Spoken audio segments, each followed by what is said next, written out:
So hello students, we are starting with chapter 2 of Mark Tully's India's Unending Journey.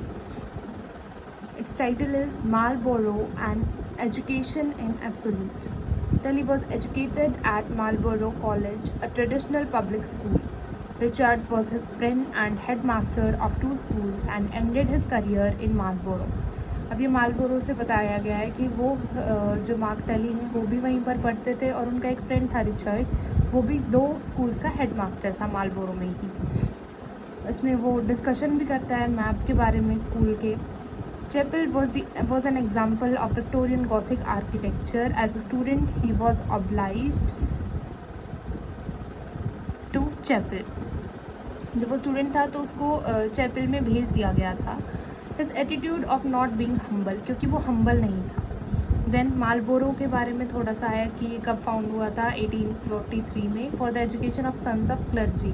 जो clergyman होते थे उनके sons को पढ़ाने के लिए, उनके बच्चों को पढ़ाने के लिए मार्लबोरो में एजुकेशन स्टार्ट की गई थी. Humility has no place in him since childhood. लेकिन जो मार्क टली है उनमें ह्यूमिलिटी नहीं थी. Success was limited to academic and athlete for him. उसके लिए जो सक्सेस थी वो मानता था कि कोई एकेडमिकली अगर सक्सेसफुल है, वो अच्छा कर रहा है, तो वही चीज़ उसके लिए सक्सेस थी. He did not understand that imagination can also teach. उसको ये नहीं पता था कि हम इमेजिनेशन से भी सीख सकते हैं. But India made eventual impact on him. लेकिन इंडिया का इम्पैक्ट उस पर पड़ा. He and Richard started walking in old house. वो और रिचर्ड एक ओल्ड हाउस में जा रहे थे. Black and green were no longer dominant colours on walls. ये बस वैसे ही एक डिस्क्रिप्शन है. Then he reread John Whitman's long poem Summoned by Bells about the poet's childhood and undergraduate days.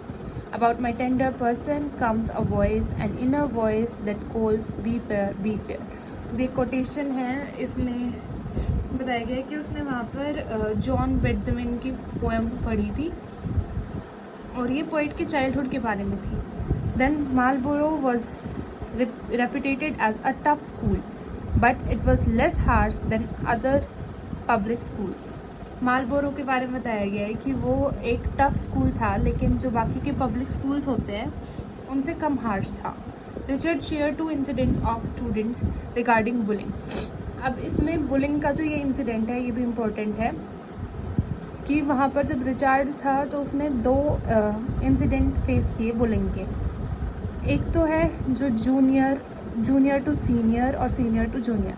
Rich boys think they can do anything they like, they have far less humility. तो इसमें बताया गया है कि जो rich boys होते थे school में तो वो उनको बुली करते थे, जो जूनियर्स होते थे उनको, और इनके पास बहुत कम ह्यूमिलिटी होती है. Then success was narrowly defined in those days, first in class and team, but those who lacks in both they also destroy their self confidence. अब ये बताया गया है कि कैसे जो सक्सेस है वो बहुत कम मतलब पैरामीटर्स पर ही डिफाइंड होती थी. मतलब कि कोई, जैसे ऊपर बताया था कि कोई एकेडमिकली अगर सक्सेसफुल है या अच्छा है करता है तो वो सक्सेसफुल है. लेकिन जो एकेडमिकली अच्छा नहीं कर रहा या टीम में भी अच्छा नहीं खेल रहा तो उसको भी सेल्फ कॉन्फिडेंस उसका डिस्ट्रॉय हो जाता है. Richard believes that teachers should encourage students to get the best results possible. तो रिचर्ड बोलता है कि टीचर्स को एनकरेज करना चाहिए स्टूडेंट्स को ताकि और भी अच्छे रिजल्ट आ सकें. Tully has established his identity as being bolshie did not worry about being judged. जो टली था वो वरी नहीं करता था जज होने में. अब ये पैराग्राफ देखो. इसमें जो मार्क टली है उसका बताया गया है कि वो पहले कैसे क्रिश्चियनिटी के बारे में बताया गया है कि वो सोचता था कि it was immoral not to be a socialist, कि एक सोशलिस्ट ना होना इमोरल है. Socialism has become his identity, और वो मानता था कि सोशलिज्म ही उसकी आइडेंटिटी है. वो अपने फादर को भी बोलता है कि ये कितना अनजस्ट है कि मैं तो एक्सपेंसिव स्कूल में जाता हूँ लेकिन जो बाकी के बॉयज़ हैं वो विलेज स्कूल में जाते हैं. तो उसका फादर बोलता है कि you do not appreciate the sacrifice I have made to send all of children to good schools. तो उसके जो फादर हैं उनको लगता है कि ये मेरे पर ही इल्ज़ाम लगा रहा है कि वो अप्रिशिएट नहीं कर रहा जो मैं सेक्रीफाइसेस कर रहा हूँ उनको स्कूल भेजने के लिए। He went to the army for 2 years. His socialism gave him the doctrine to justify his actions. वो आर्मी स्कूल में भी रहा 2 साल के लिए, और जो सोशलिज़म है वो उसको एक डॉक्ट्राइन दे देती है, मतलब वो अपने एक्शंस को जस्टिफाई कर पाता है। Marlborough was a religious foundation and school of enlightenment. The focus was on reason. उसमें वो लॉजिक, रीज़न, इन सारी चीज़ों पर ज़्यादा focus. They were told to accept the authority of church in chapel, teacher in school. उनको बोला जाता था कि स्कूल में टीचर सबसे ऊपर है, सुपीरियर है, और चर्च में चैपल में church. Every question has one answer, हर एक क्वेश्चन का एक ही आंसर है, और डिलीवर्ड बाय द टीचर, जो टीचर डिलीवर करती है। बाउंडेड लर्निंग दिखा रही है कि मतलब यहाँ पर इंटरप्रिटेशन का तो स्कोप ही नहीं बचा अगर हम यही मान लेंगे कि हर एक क्वेश्चन का एक ही आंसर है। Homer teaching was limited to structure not the essence.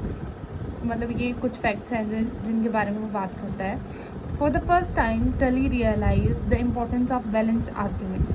पहली बार उसको रियलाइज़ हुआ बैलेंस आर्ग्यूमेंट की importance, rather repeated facts. Did not know and Jesus was right, I am the way, the truth and the life, no man cometh on to the father but by me. अब इसमें कुछ incidents बताए गए हैं जिनके कारण मतलब उसका भी सेल्फ कॉन्फिडेंस डिस्ट्रॉय हो गया था जब वो फेल हो गया था, क्लास में टॉप पर नहीं आ पाया था। और इसमें एक ये इंसिडेंट है कि जो हेडमास्टर है उन्होंने headmaster announce that he expelled a boy for homosexuality. एक बॉय था, वो होमोसेक्सुअल था, तो हेडमास्टर ने उसको स्कूल से निकाल दिया था। इन 1950s science not only disproved the existence of God but also metaphysics. जो साइंस है उसने 1950 में इन्होंने साइंस के थ्रू ये प्रूव कर दिया कि गॉड एग्जिस्ट नहीं करता, और मेटाफिजिक्स को भी। A school of theology was found known as the see of faith which seem to write off God too. उसके बाद है Marlborough started accepting girls also. Marlborough left him with a feeling that sexual urge is a sin. तो इसको school में क्या सिखाया जाता था कि सेक्सुअल जो अर्ज है वो इविल है, सिन है, कि मैरिज के बिना जो भी सेक्सुअल एक्टिविटी है वो भी एक सिन है। And his guilt was deepen by drinking, और फिर वो ड्रिंकिंग भी करने लग गए थे। It was a battle between Bible and bottle. He had a self doubt on his ability to be a priest. उनको सेल्फ डाउट हो रहा था प्रीस्ट की आइडेंटिटी कि वो प्रीस्ट बन सकते हैं या नहीं बन सकते। He was grateful of his confusion on failure, without it he was not so open to new influences. Then the immediate result of my education was a sense of failure and a closed mind. He still believes in supremacy of religion, but India opened his mind that led him to value experience and reason, also taught him the experience of God. तो इसमें बताया गया कि वो हमेशा से ही believe करता था रिलीजन की सुप्रीमेसी पर, लेकिन इंडिया ने उसको बहुत सारी चीज़ें सिखाई हैं कि हम इमेजिनेशन से, एक्सपीरियंस से और रीज़न से भी सीख सकते हैं। जैसे कोई डिबेट हो रही है, उस डिबेट में कोई मतलब 2 ओपोजिशंस हैं, कोई कुछ बोलेगा कोई कुछ बोलेगा, तो हम उस चीज़ से भी हम सीख सकते हैं। It was India that truly open my mind, that led me to value experience as well as reason, that taught me the experience of God is so wide spread. तो ये बताता है कि जो इंडिया है उसने मेरा माइंड ओपन किया है, मतलब मेरे व्यूज़ को, मेरे पर्सपेक्टिव को आगे बढ़ाया है, जिसकी वजह से मैं एक्सपीरियंसेस को भी वैल्यू करने लगा हूँ और रीजंस को भी वैल्यू करने लगा हूँ।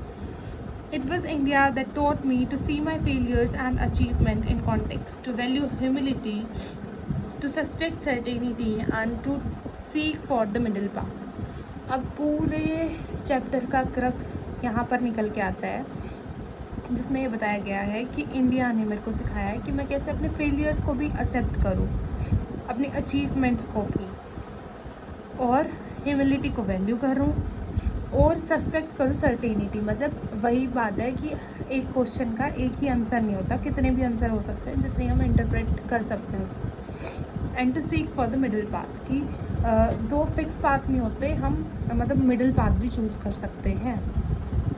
That's all.